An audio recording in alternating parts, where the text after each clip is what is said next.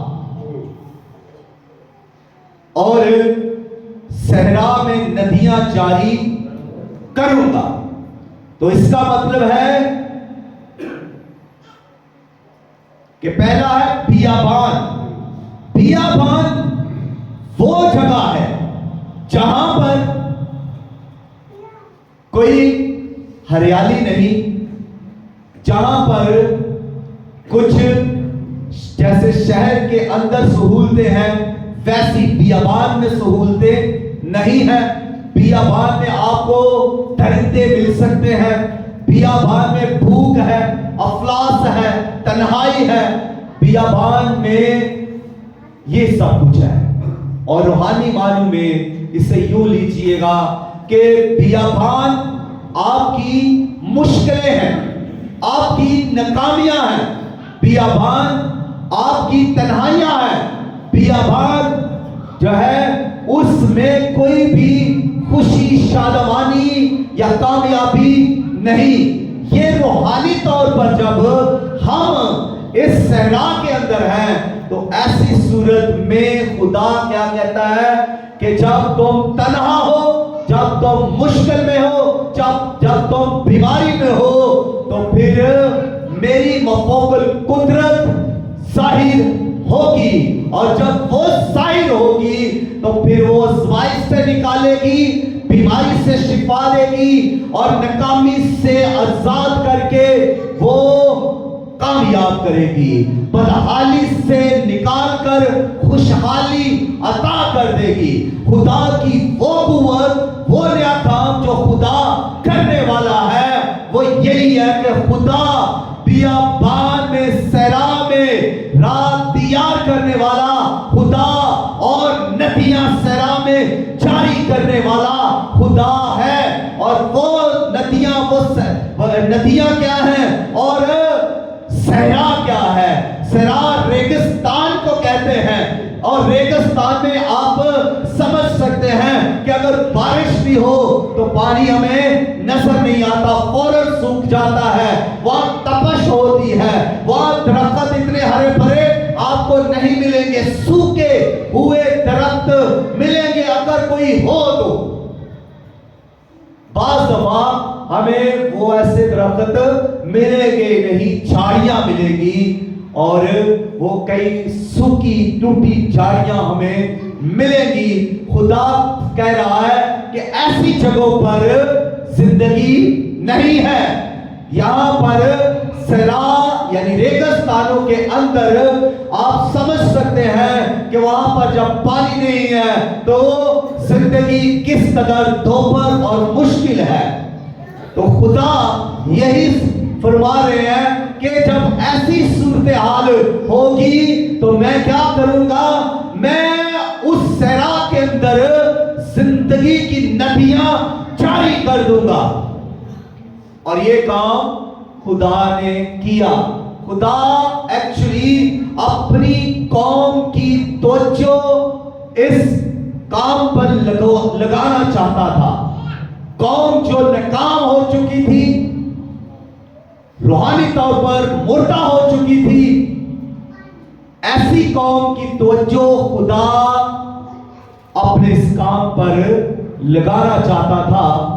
اور یسایہ نبی وہ نبی ہے جس نے سب سے زیادہ یسوع مسیح کے بارے میں بیان کیا, جس نے سب سے زیادہ یسوع مسیح کے بارے میں پیشن گوئیاں کی, نبوتیں کی. اور یوں کہیں کہ اگر بائبل مقدس کے اندر 4 اناجیل ہیں تو 5ویں یہ انجیل ہے جو سب سے زیادہ یسوع مسیح کے بارے میں بیان کرتی ہے. یہ کتاب یسایہ نبی کی کتاب یہ سب سے زیادہ یسوع مسیح کے بارے میں بیان کر رہی ہے. اس لیے اگر ہم اس کو 5ویں انجیل بھی کہیں تو غلط نہیں ہے. جیسے متی کی انجیل, مرکز کی انجیل, لوکا کی انجیل اور یوحنا کی انجیل ہے, تو ہم اس یسایہ نبی کے صحیفہ کو بھی